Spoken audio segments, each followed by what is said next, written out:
Bonjour à toutes et à tous, j'espère que vous allez bien. Aujourd'hui, on se retrouve pour le match de ce soir, à savoir la Belgique contre le Portugal. Donc quand je fais cette vidéo, on est actuellement samedi. Donc il y a des infos qu'on n'a pas encore, notamment les compos, mais on a les compos probables et je vais vous en parler juste après. Donc voilà, vous avez la moyenne des buts par période qui est plutôt pas mal, hein. Meilleur buteur actuellement, c'est Ronaldo et Lukaku du côté de la Belgique. Donc on va regarder vite un petit peu les compos donc avec voilà, les derniers matchs. Donc, du côté de la Belgique, donc on est sur un attaquant là dans la compo probable que j'ai sous les yeux avec donc Lukaku. Ensuite on aurait Hazard et De Bruyne, donc Eden Hazard et De Bruyne. Ensuite on aurait Torgan Hazard, Witzel, Tielemans et Meunier. Et les trois défenseurs, ça serait Vertonghen, Bouyata et Alderweireld. Et bien évidemment, dans les buts, Courtois. Donc il y a pas mal de, entre guillemets, de changements. Déjà, on n'est plus sur deux attaquants, mais un seul. Et voilà, ça avait plutôt bien fonctionné, en tout cas pour la Belgique, ce, ce genre de compo. Ils avaient un peu eu la même... voilà, contre la Finlande, ils avaient fait un peu tourner en quelque sorte, vu qu'on trouvait Trossard, Deneyer, Doku, Chadli. Contre le Danemark, il y avait également Deneyer oula, Dendoncker, je sais pas si c'est dit comme ça, puis Carrasco, Mertens. Donc voilà, ils font pas mal tourner, mais logiquement, la compo, ça devrait être celle que je vous ai dit. Et du côté du Portugal, donc on retrouve Patricio dans les buts, Pepe, Guerreiro, Diaz, et ça serait plutôt Dalot et non pas Fonte. Milieu, donc on aurait Moutinho, Pereira et Sanchez. Sanchez qui a fait un très très beau match contre la France. Et puis les trois attaquants, donc ça serait Silva, Ronaldo, Rota. Donc pas vraiment la compo qu'on a ici sur la compo habituelle des derniers matchs. Mais ça devrait voilà, être un joli petit match, en tout cas, on l'espère. Ces deux équipes se sont déjà affrontées en 2018, 2016, ensuite ça date quand même pas mal de 2007. Il n'y a pas forcément de très grands avantages, il y a pas mal de nuls. De toute façon, je crois qu'on peut le voir ici. Donc là, c'est sur les 5 derniers matchs, donc un nul, 3 victoires du Portugal et un de la Belgique.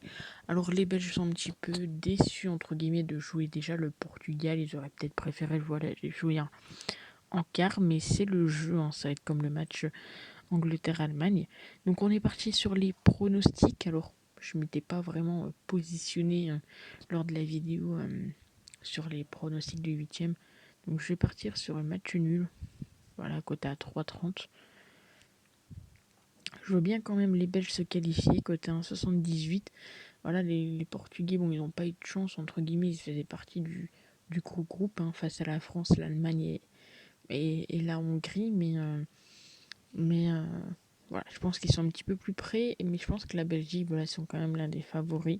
Donc, bien évidemment, c'est l'un des favoris de cet euro contre le gagnant du dernier euro. On continue. Les deux équipes marquent, ça me semble plutôt correct, côté à 1,84. Ensuite, on continue tranquillement sur le nombre de buts. On va partir sur le plus de buts, côté à 1,56.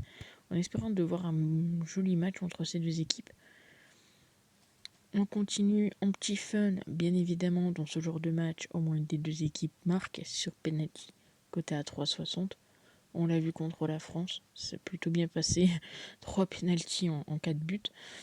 Niveau triple chance buteur. Alors je vais tenter quelque chose, ça va pas faire une cote très élevée, je pense, sûrement autour des 1,35. On va tenter Ronaldo ou Lukaku ou Eden Hazard. Donc ça fait une cote à 1,36. J'étais vraiment pas loin. Hop,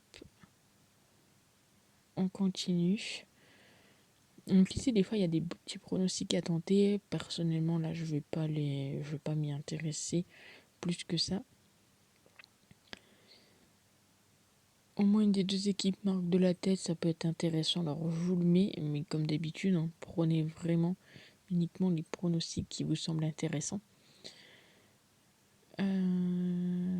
Mi-temps, pourquoi pas voir un petit but en première mi-temps côté un 1,38, ça peut être sympa.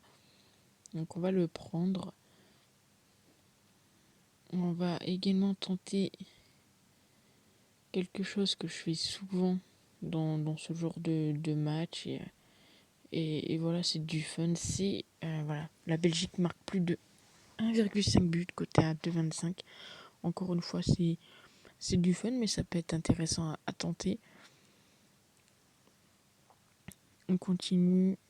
Double chance et nombre de buts. On va tenter quand même quelque chose. La Belgique ou le Portugal et plus de 1,5. C'est côté 1,72, même la Belgique ou nul, hein, si vous voyez plus le nul. Côté 1,78, c'est également une très belle cote. Et pour finir, on va partir sur la deuxième mi-temps avec le plus de buts côté à 1,94. Alors ça nous fait beaucoup de pronostics, mais comme je dis, prenez uniquement les matchs, enfin les pronostics qui, selon vous, peuvent passer. Donc match nul entre Belgique-Portugal, la victoire de la Belgique. Les deux équipes marquent le plus de 2 buts.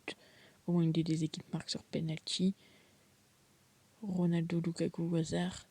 Au moins une des deux équipes marque de la tête, c'est du fun. Le plus de 0,5 et le plus de 1,5 pour la Belgique. La Belgique ou le Portugal et plus de 1,5, c'est très bien coté. Et puis enfin, la deuxième mi-temps avec le plus de buts. Alors dites-moi, selon vous, qui se qualifiera? Est-ce qu'on va aller jusqu'aux prolongations? Est-ce qu'on va aller jusqu'au tir au but dans ce match? Un petit match nul, honnêtement, ça serait plutôt sympa à voir entre ces deux équipes. Voilà, dites-moi vos pronostics. Et puis nous, on se retrouve demain. Demain, c'est bien évidemment la France, et je dis pas de bêtises. Croatie, Espagne, France, Suisse. Donc on se retrouve demain pour de nouveaux pronostics. N'hésitez pas à nous suivre si ce n'est pas déjà fait, à vous abonner, à mettre un petit j'aime et à commenter votre résultat pour ce match. Je vous souhaite à tous un très bon dimanche et à demain. Ciao.